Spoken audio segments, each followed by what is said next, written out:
बिस्मिल्लाहिर्रहमानिर्रहीम। प्यारे दोस्तों, आज की इस वीडियो में हम आप लोगों को नमरूद का इबरतनाक वाक़या सुनाएंगे कि आखिर नमरूद कौन था और वो ख़ुद को खुदा क्यों कहता था। जब हज़रत इब्राहीम अलैहिस्सलाम के सामने नमरूद का मनाजरा हुआ तो उसकी ज़बान क्यों गुंग हो गई और अल्लाह का नमरूद पर कैसा अजाब आया, इन सब के बारे में कुरान और हदीस की रोशनी में हम आप लोगों को बताएंगे। सबसे पहले अगर आप लोग चैनल पर नए हैं तो प्लीज़ हमारी चैनल को सब्सक्राइब करें और साथ ही में बेल आइकन का बटन दबाएं ताकि आने वाली हर वीडियो आप लोगों तक पहुंच सके। तो चलिए शुरू करते हैं। प्यारे दोस्तों, नमरूद बाबिल के बादशाह थे जिसने हज़रत इब्राहीम अलैहिस्सलाम से बेसो मुबाहिसा किया था। प्यारे दोस्तों, इसका पूरा नाम नमरूद बिन किनान बिन कोश बिन साम बिन नूह था। इमाम मुजाहिद रहमतुल्लाह फरमाते हैं कि दुनिया के मशरक़ व मग़रिब के 4 बादशाह थे, जिनमें से 2 मोमिन और 2 काफिर थे। मोमिन में हज़रत सुलेमान बिन दाऊद अलैहिस्सलाम और हज़रत ज़ुल्करनैन अलैहिस्सलाम, और काफिरों में नमरूद और बख्त-ए-नसर थे। प्यारे दोस्तों, नमरूद ख़ुद को खुदा कहता था। इसने कहा था कि मैं तुम्हारे लिए अपने सिवा किसी को माबूद नहीं जानता। चूँकि एक अरसे से वो बादशाह चला आता था, इसलिए इसके दिमाग में तकब्बुर, सरकशी और गरूर भरा हुआ था। इसी चीज़ ने इसे खुदाई के दावे पर आमादा किया था। कहा जाता है कि इसने 400 साल तक हुकूमत और बादशाहत की है। प्यारे दोस्तों, जब हज़रत इब्राहीम अलैहिस्सलाम की दावत इनकी कौम में तेज़ी से बढ़ती चली गई तो नमरूद ने हज़रत इब्राहीम अलैहिस्सलाम को बुलाया।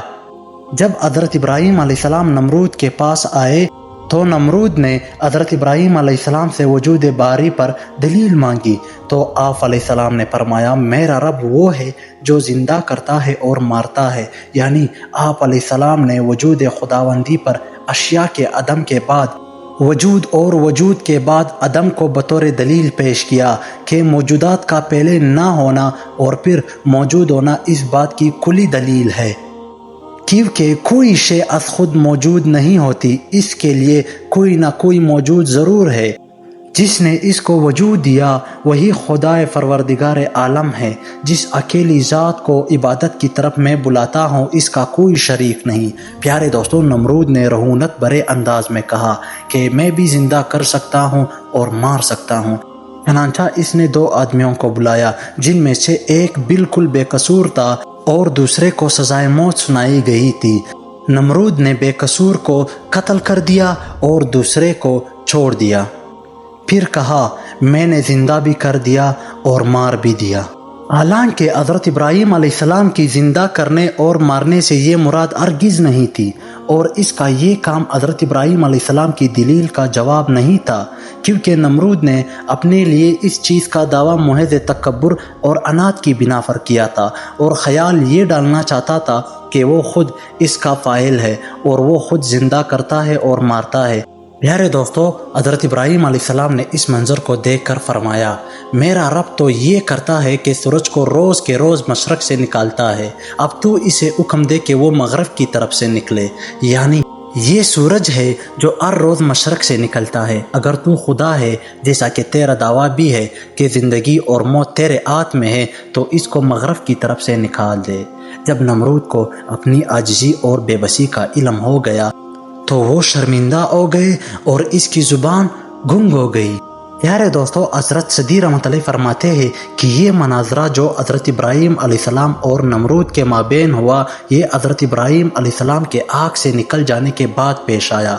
इससे कबल आप अलैहिस्सलाम की किसी बादशाह से मुलाकात नहीं हुई थी। सिर्फ इसी दिन इस जालिम बादशाह से मुलाकात हुई और आपस में मुनाजरा हुआ।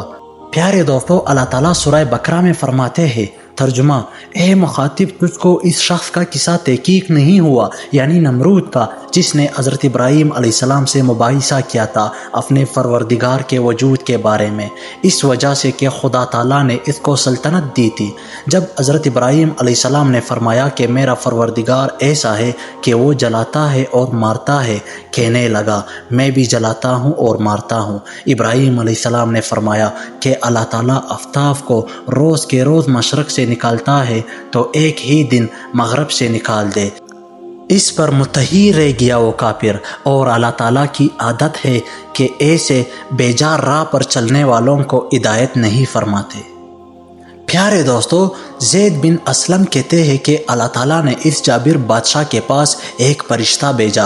اس نے آ کر اس کو اللہ پر ایمان لانے کی دعوت دی، لیکن اس نے انکار کیا۔ دوبارہ دعوت دی، اس نے پھر انکار کیا۔ 6 بار دعوت دی، لیکن اس نے پھر انکار کر دیا۔ پھر فرشتے نے کہا، اچھا تو بھی اپنا لشکر جمع کر اور میں بھی اپنا لشکر جمع کرتا ہوں۔ چنانچہ نمرود نے طلوع آفتاب کے وقت اپنا تمام لشکر جمع کیا۔ ادھر اللہ تعالیٰ نے ان پر مچھروں کا دروازہ کھول دیا۔ اس کثرت سے مچھر آئے ان لوگوں کو سورج بھی نظر نہ آتا تھا۔ اللہ تعالیٰ نے ان پر مسلط کر دیا۔ ان مچھروں نے ان کا خون تو کیا، ان کے گوشت پوست تک کو کھا لیا اور ان کو ہڈیوں کا ڈھانچہ بنا کر جنگل میں پھینک دیا۔ یہی مچھروں میں سے ایک مچھر نمرود بادشاہ کے نتنے میں گھس گیا اور 400 سال تک اس کے نتنے میں رہا۔ اللہ تعالیٰ نے اس کو اس مچھر کے ذریعے ایسا سخت عذاب دیا کہ اس کا سر ہتھوڑوں سے کچلا جاتا، حتیٰ کہ اللہ تعالیٰ نے اس مچھر کے ذریعے اس کو ہلاک کر دیا۔ پیارے دوستو، اللہ تعالیٰ ہم سب کو نیک راہ پر چلنے کی توفیق عطا فرمائے۔ اگر ویڈیو پسند آئی ہو تو لائک، کمنٹ، شیئر ضرور کرنا۔ ویڈیو کی اختتام یہی پر ہوتی ہے۔ اللہ حافظ۔